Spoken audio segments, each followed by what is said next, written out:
CM Yogi Adityanath की अध्यक्षता में अयोध्या में मंत्रिमंडल की बैठक हुई। रामनगरी में कैबिनेट की ये पहली बैठक थी। इससे पहले सीएम योगी ने पूरी कैबिनेट के साथ अयोध्या में रामलला के दर्शन किए, साथ ही मंदिर निर्माण कार्य का जायजा लिया। कैबिनेट की बैठक में योगी सरकार ने 14 प्रस्तावों पर मोहर लगाई, जिसमें अयोध्या तीर्थ विकास परिषद का गठन भी शामिल है।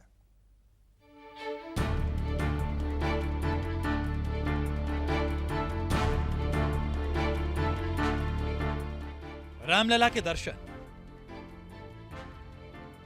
मंदिर निर्माण का निरीक्षण और राम कथा पार्क सभागार में ही योगी कैबिनेट की मीटिंग। रामनगरी में होने वाले भव्य दीपोत्सव से पहले योगी आदित्यनाथ का पूरा मंत्रिमंडल भगवान राम की शरण में पहुंच गया। अयोध्या में योगी कैबिनेट की महत्वपूर्ण बैठक हुई।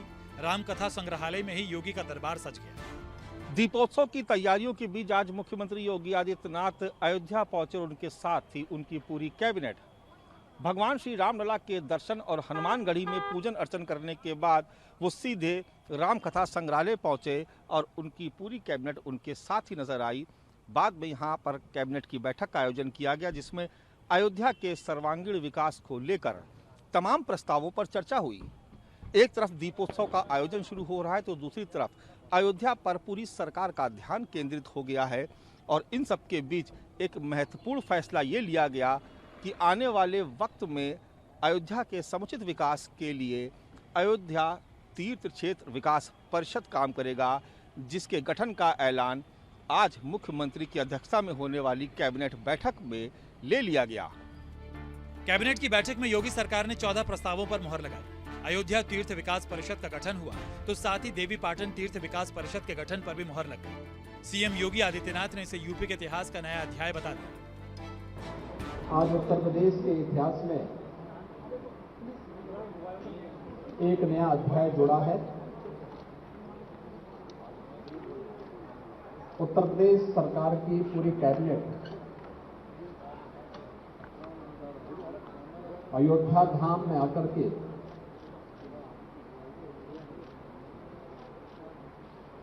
अयोध्या धाम के साथ ही उत्तर प्रदेश के विकास को लेकर के यहां पर अपनी महत्वपूर्ण बैठक को आयोजित की है।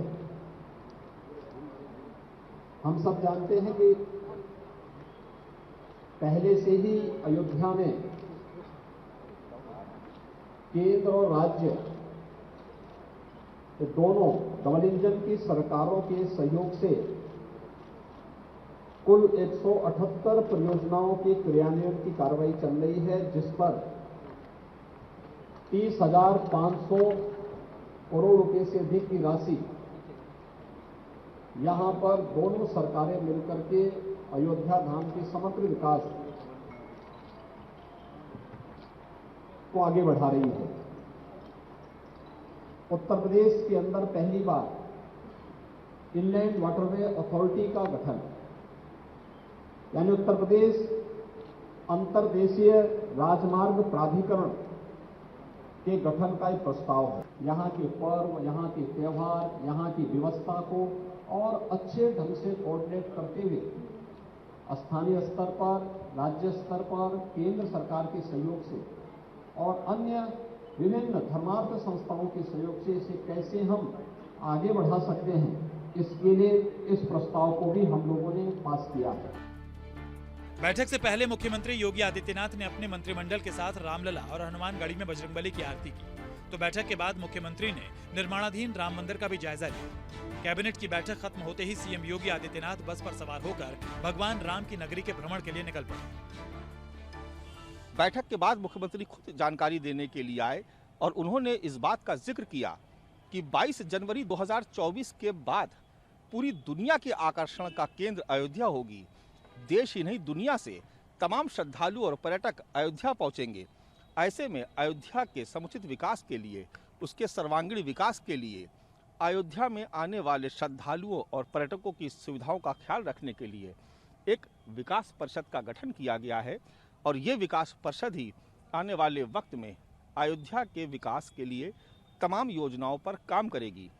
एक तरीके से ही आज अयोध्या से मुख्यमंत्री योगी आदित्यनाथ ने अपनी कैबिनेट बैठक करके एक संदेश देने की भी कोशिश की कि अयोध्या योगी सरकार की प्राथमिकता में है और वो इससे पीछे नहीं हटेगी।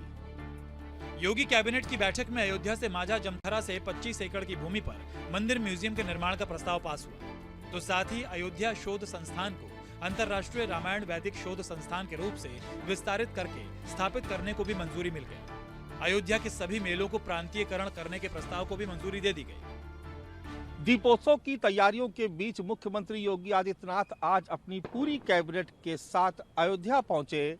इस दौरान कैबिनेट बैठक में अयोध्या के सर्वांगीण विकास को लेकर कई प्रस्ताव पारित किए गए।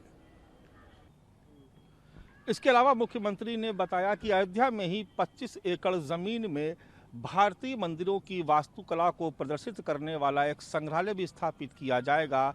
इसके अलावा आज की कैबिनेट बैठक में 28 नवंबर से शीतकालीन सत्र को शुरू करने का भी ऐलान किया गया।